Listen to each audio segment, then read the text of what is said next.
Hola, espero que estés bien, espero que esté todo bien contigo, con tu familia. Y como siempre, para empezar, me gustaría que empezáramos con una oración. Querido Dios, te quiero pedir que puedas ser tú el que guíe este tema, que todo aquel que se encuentre con él pueda sentir que tú eres el que está hablando y que todas las palabras que se digan aquí sean guiadas por tu Santo Espíritu. Gracias por todo, en nombre de Jesús. Amén. Me gustaría invitarte que puedas ver el video anterior, porque hablo de un tema que desde mi punto de vista es muy importante, porque nos habíamos centrado en un tema que era dónde estaba centrado el ministerio de Jesús y cómo hacía Jesús iglesia. Porque después de hacer ese tema, me ha llegado una revista de la Unión Adventista de parte del Ministerio Personal que hablaba de grupos pequeños y lo que compartí ahí me pareció muy interesante. Entonces he decidido seguir con esta serie hablando de cómo hacer iglesia, por así decirlo. Cómo podemos hacer la misión de Cristo. Y así que este tema no es de autoría personal, sino que es adaptado a esa revista. Y espero que sea de bendición para ti y para todos aquellos que se encuentren con él. Y para empezar, me gustaría invitarte a que veamos a Mateo 28. Mateo 28 es el último capítulo del libro de Mateo y nos vamos a centrar en los versículos 18 hasta el 20. Nos encontramos en un momento muy importante, un momento bonito y quizás a la vez triste. Jesús dice sus últimas palabras, ¿no? Está con sus discípulos, su último encuentro de cara a cara. Y Jesús antes de partir, pues dice las palabras del versículo 18 y adelante. Es un texto muy conocido, pero me gustaría que lo analizáramos. Dice, Jesús se acercó y dijo a sus discípulos, se me ha dado toda autoridad en el cielo y en la tierra. Por lo tanto, vayan y hagan discípulos de todas las naciones, bautícenlos en nombre del Padre, del Hijo y del Espíritu Santo, enseñando a los nuevos discípulos a obedecer todos los mandatos que les he dado, y tengan por seguro esto, que estoy con ustedes siempre hasta el fin de los tiempos. Son palabras preciosas. Y cuando leí este texto me puse a pensar, ¿cómo me lo diría Jesús si estuviera aquí cara a cara? Y, y te comparto lo que siento cuando este texto me habla. Dice, Misha, recuerda que yo soy el rey del universo, así que todo me es posible. ¿No? Y termina diciendo, yo voy a estar siempre contigo. Y después me siento que me dice, ve y haz discípulos, ve y cuenta a las personas lo que te ha sucedido en tu vida. Cómo has pasado de ser una persona a ser otra al encontrarte conmigo. Ve a contar a las personas cómo te has vuelto tú un discípulo, para que los demás puedan ver en ti mi pequeña, o sea, mi luz, que tú seas mi pequeña luz. Entonces dice, y bautícenlos, ¿no? Para que se bauticen las personas hace falta, dice la Biblia, también ser bautizado por el Espíritu, ser una nueva criatura. Y eso lleva un tiempo de discipulado, un tiempo de relación con Jesús, un tiempo de cambio. Entonces dice, predícales de lo que has aprendido de mí, lo que has vivido, porque llegará el momento que esas personas se bautizarán porque me aceptarán. Pero comparte lo que tú has sentido, lo que has vivido conmigo. Y lo más importante, recuerda que hay un Padre, un Hijo, está el Espíritu Santo, y además lo que yo te he enseñado. Comparte con las personas todo lo que yo te he enseñado, tanto la vida de Jesús como todo lo que está en la Biblia. Eso es lo que tenemos que enseñar a estos nuevos discípulos. Y dice Jesús, pase lo que pase, recuerda, yo voy a estar siempre contigo. Y me encanta, porque Jesús antes de marcharse deja una misión, deja lo que llamamos la gran comisión, deja algo que los discípulos tienen que llevar a cabo. Pero si lees el texto, dices, pero si hay una misión significa que tiene que haber una serie de reglas, de normas, ¿qué hacer? ¿Cómo voy a predicar a esta gente? ¿No? Vivimos en el siglo XXI, sabemos no es fácil. ¿Y cuál es entonces el secreto? ¿Cómo vamos a ser nuevos discípulos? Y una cosa que quiero destacar que creo que es importante, la misión no es mía, la misión es de Dios. Yo tengo el privilegio de ser parte de esa misión. Como nosotros solemos decir, yo soy una herramienta en las manos de Jesús. ¿Por qué? porque Jesús no me obliga a ser parte de esta misión. Yo hago parte de esta misión, ¿por qué? Porque he vivido una experiencia con Él. Quiero compartir con las personas y quiero que más personas puedan conocer a Jesús. Quiero hacer parte de aquello que Dios está haciendo desde el principio de la historia de la humanidad, restaurar la humanidad, y quiero hacer parte de esa misión. Que las personas conozcan que Jesús murió y resucitó por nosotros, que tenemos una vida, tenemos algo mucho mejor de lo que estamos viviendo ahora. Entonces, viendo este texto nos preguntamos, entonces Jesús, ¿quieres que le hagamos discípulos, pero no nos dejas unas pautas? ¿Y si realmente Jesús sí que dejó unas pautas y nosotros no la estamos viendo? Porque cuando Dios llama a alguien a una misión en la Biblia, nos capacita. Entonces quiere decir que si Dios nos llama a hacer esta misión, significa que tiene que dejar pautas para que nosotros sigamos. Te doy algunos ejemplos de la Biblia. Dios llama a Noé. Dios llama a Noé por una misión muy específica. Le dice, construye una arca. Y no le dejó tirado, dijo, haz lo que tú quieras. Dios le dio las medidas, le dio los planos, le dio los materiales, le dio el tipo de madera que tenía que usar para que todo vaya bien. Moisés, Dios instruyó a Moisés, lo preparó, le ayudó a sacar el pueblo, o sea, Dios sacó el pueblo de Israel de Egipto mediante Moisés. Después en el desierto, Dios le dice, construye un santuario. Pero no le dije, construye y haz lo que tú quieras. No, le dio medidas, le dio materiales. Le enseñó el modelo original. Dijo, esto es lo que tienes que hacer. Lo instruyó. Tenía una misión y quería que esto se llevara a cabo. Dios llamó a Aarón. ¿Para qué? Para que sea sacerdote en el santuario. Y no le dijo, haz lo que te salga de tu mente o lo que te apetezca. No, Dios dice, mira, esto es lo que tienes que hacer. Y lo instruye. Porque el santuario tiene un propósito muy bonito que era un encuentro multisensorial con Dios. Vivir la experiencia de encontrarte con Dios. Entonces quiere decir que Jesús, al igual que a estos ejemplos anteriores, también nos está instruyendo a nosotros. Quizás es porque nosotros no estamos viendo. Porque Jesús, en todo su ministerio, estuvo dedicando tiempo a enseñar a sus discípulos de cómo llevar a cabo esta misión. Y si te quieres, acompáñame a Lucas 10. En Lucas 10 Jesús, es un texto también muy conocido, es un momento en que Jesús envía a sus discípulos. Envía a sus discípulos a predicar. Versículo 10 dice así. Versículo 10, o sea, capítulo 10, versículo 1 dice. Después el Señor escogió a otros 72 discípulos y los envió de dos en dos delante de él, por todas las ciudades y lugares que tenía que pasar a visitar. Y les dijo las siguientes instrucciones. La cosecha es grande, pero los obreros son pocos, así que oren al Señor que está a cargo de la cosecha. Pídenle que les envíe más obreros a sus campos. Jesús ya había dejado una pauta de cómo trabajar, cómo evangelizar. Y Jesús dice en grupos pequeños, ¿no? 2 a 2. Y además, mientras vais 2 a 2, pedid al Señor de estas cosechas, de estos campos, que envíen más obreros, para que poco a poco, conforme vas trabajando, surjan más personas y puedan ayudarte.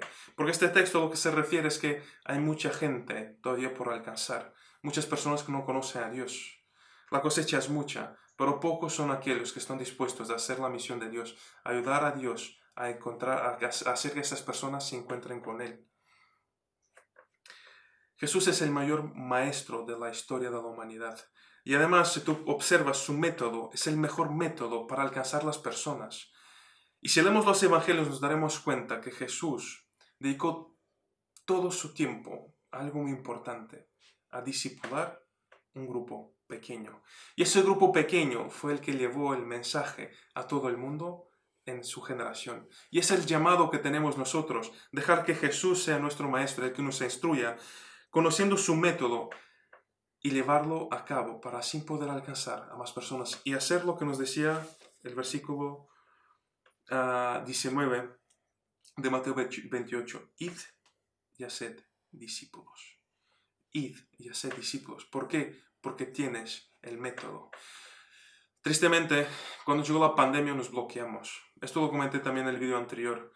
Pero ¿qué sucedió? Sucedió que de repente hay personas que estaban solas. Personas tenían acceso a tecnologías. Personas no podían acceder a la iglesia digital, ¿verdad? ¿Y qué pasó? Se empezaron a sentir solas. Algunos han perdido a sus seres queridos y nosotros no hemos podido estar ahí para abrazarles. ¿Y por qué? ¿Por qué pasó esto? Porque no estamos preparados. No estamos preparados para afrontar esto. Estamos acostumbrados a reunirnos en el templo, a hacer nuestros encuentros, pero no estamos preparados para cuando venga algo como sucedió en este año 2020, ¿no? Como la pandemia. Y nos encerró en nuestras casas. Y han pasado muchas cosas malas, pero incluso en las cosas malas podemos ver cómo Dios nos habla. Yo creo que Dios nos está diciendo, cambiad el plan y la forma de trabajar. Volved a mí. Mirad cómo lo hacía yo. Regresemos a las sendas antiguas, porque son las que funcionan. Estás usando métodos humanos para alcanzar a las personas y estás fracasando. Regresad a mis métodos. Vengamos a trabajar juntos. Porque si te pones a ver, otras denominaciones siguen creciendo. Muchas de estas denominaciones, no tienen pastor, pero son ágiles, se organizan rápido, empiezan a crecer. Y yo me pregunto por qué. Pero quizás la respuesta sea que ellos estén poniendo en práctica lo que predican y ponen en práctica lo que enseñan de evangelismo. Porque nosotros a veces pues no estamos satisfechos con todo. Tengo aquí una serie de preguntas. Fíjate, ¿qué es lo que anda mal en nuestra iglesia? ¿Por qué hay tantas congregaciones que están decreciendo, incluso están perdiendo miembros, no crecen? ¿Por qué muchos de nuestros hijos están abandonando las iglesias? ¿Por qué algunas iglesias hay dos grupos? Porque se pelean, porque no están de acuerdo en ciertas cosas. ¿Por qué ningún pastor es aceptable en nuestras iglesias? ¿Por qué los dirigentes, los líderes son blancos de crítica? ¿Por qué a nuestros miembros les cuesta tanto, aceptar un ministerio de la iglesia y trabajar en él? ¿Cuál es la razón de que tantos miembros no quieran comprometerse con los programas de evangelismo? ¿Por qué somos turistas en otras iglesias en vez de estar en la nuestra involucrados? ¿Por qué es difícil que nosotros, reuniéndonos el sábado por la mañana, hay tanta gente y por la tarde no tengamos éxito? ¿Por qué sucede esto? ¿Por qué tenemos tantos problemas con mi iglesia? Yo no tengo quizás la respuesta a todo, pero ¿y si nosotros como iglesia no estamos involucradas en la misión de Cristo? Como nosotros solemos decir, quizás no estemos trabajando por las almas. Y tristemente nuestras iglesias no están preparadas y no están organizadas para el servicio. Pero yo tengo la respuesta que para mí es muy clara. El método de Cristo es el único que puede darnos éxito en llevar almas a Él. El único método que puede hacer con que seamos buenos evangelistas es seguir lo que Jesús nos enseñó, es seguir su método. Porque si te pones a pensar, cuando tú haces algo que te importa, cuando hay algo en tu vida que te importa mucho, cuando son cosas de tu vida como tu familia, tu trabajo, ¿qué sucede? Te involucras, no te cuesta trabajo hacerlo. ¿Por qué? Porque tienes como una necesidad de hacerlo. ¿Y qué pasa con la iglesia? Respecto a lo que estamos hablando, la escritora Ellen White, en el libro Deseado a todas las gentes, en la página 765, dice lo siguiente. La misma vida de la iglesia depende de su fidelidad en cumplir el mandato del Señor. Dice, la misión de Cristo debe ser el centro de nuestra iglesia, ser fieles a lo que nos enseña. Sigue diciendo, descuidar esta obra se expone con seguridad a la debilidad y la decadencia espiritual. Si no nos enfocamos en lo que tenemos que hacer, fijaos las consecuencias. Donde no hay labor activa por los demás, se desvanece el amor y se empaña la fe. Cuando la iglesia no está cumpliendo con la misión de Cristo, lo que empieza a suceder es que desaparece el amor y se empieza a empañar la fe. Porque estamos descuidando el corazón de nuestra iglesia, la misión. Estamos descuidando lo que mueve nuestras iglesias. Porque si nos importara realmente nos habríamos involucrado como involucramos en otros temas de nuestra vida. pero estamos descuidando esta parte de la iglesia. A veces decimos, mira cómo era el pueblo de Israel, pero no somos muy diferentes. No somos, me atrevo a decir, nada diferentes que el pueblo de Israel. Si te pones a ver su historia, ellos también se han alejado de Dios, igual que nosotros. Dejaron de cumplir su misión. Se aislaron del mundo, porque no querían estar en medio de las tentaciones. Y el propósito de Dios, de toda la Biblia, es que el pueblo de Dios sea una influencia para todos los que están a su alrededor. Se apropiaron exclusivamente de las bendiciones, no las compartían. Levantaron murallas de separación. Hechos de los Apóstoles, página 13, dice, la misma escritora Ellen White, privaron a Dios del servicio que requería de ellos y privaron a sus semejantes de la dirección religiosa y del ejemplo santo. El pueblo mismo fue el que se alejó de Dios. El pueblo mismo fue el que no siguió el mandato del Señor. Yo no tengo las respuestas a todo, pero Ellen White da una serie de consejos que nosotros los adventistas consideramos una persona de bastante importancia y además una persona a quien le tenemos mucho respeto. Y te leo un par de citas respecto a lo que ella considera importante respecto a los grupos pequeños. En Testimonios para la Iglesia, tomo 7, dice, página 24, si hay muchos miembros en la Iglesia, organícense en grupos pequeños para trabajar no solo por los miembros de la Iglesia, sino también a favor de los no creyentes. Más adelante dice, si en algún lugar hay solo 2 o 3 que conocen la verdad, que se unan para formar un equipo de obreros, que mantengan intacta su vínculo de unión, íntimamente hermanados por el amor y la unidad, uniéndose mutuamente a avanzar cada uno, obteniendo valor y la fuerza gracias al apoyo de sus compañeros.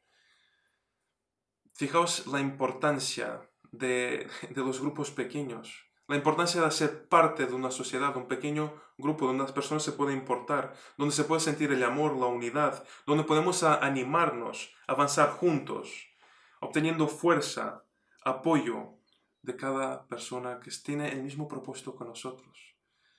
Qué bonito sería que nos juntáramos en grupos para cuidar nuestra iglesia, pero también para alcanzar a otras personas. Mateo 18, versículo 19 dice, donde hay 2 o 3, ahí está Jesús. El texto se refiere al Espíritu Santo, ¿no? Donde hay conflictos, Dios está. Pero también se refiere de que cuando 2 o 3 se reúnen para hacer la misión de Cristo, Jesús va a guiar a su iglesia. Jesús va a estar ahí. Y si creemos en este Dios, que es un Dios que no cambia, dice Santiago 1:17, que Dios no es como una sombra en movimiento. Dios es el mismo desde el principio hasta el final. Significa que su misión nunca cambia. Y seguramente sus formas tampoco. Sus formas de alcanzar a las personas tampoco. Ya se trate de predicar el mensaje del primer ángel o de los 3 ángeles. Dios necesita una iglesia que predique, una iglesia que se involucre. Y no solamente una iglesia, sino que donde cada uno de nosotros se involucre para ser parte de esta misión. Y ya que comento o menciono los mensajes de los 3 ángeles, ¿qué es el mensaje de los 3 ángeles? El mensaje de los 3 ángeles es el mensaje de Jesús. El mensaje de Jesús es, ama a tu prójimo como a ti mismo. Ama a tu Dios por encima de todas las cosas. Jesús murió por nosotros. Jesús resucitó. Jesús nos va a dar una vida mejor. Él transforma, Él cambia, da vida nueva. El mensaje de Jesús es hacer lo que Jesús hacía, involucrarnos como Jesús involucraba, de una forma que podamos impactar la vida de los demás, para que la vida de los demás pueda ser transformada. Y cuando la vida empieza a transformar, esas personas empiezan a aceptar a Jesús y aceptan la salvación. Ese es el mensaje de los 3 ángeles. El mensaje de los 3 ángeles que tenemos que predicar no es el versículo en sí, sino lo que Jesús ha hecho por cada una de estas personas, que murió por ellos, ha muerto por sus defectos, por sus errores. ¿Para qué? Para salvar a cada uno de ellos.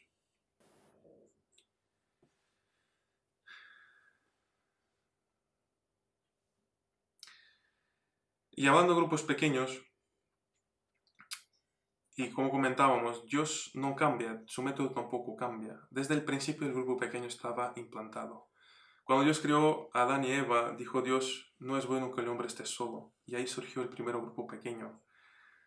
Vamos al momento del diluvio.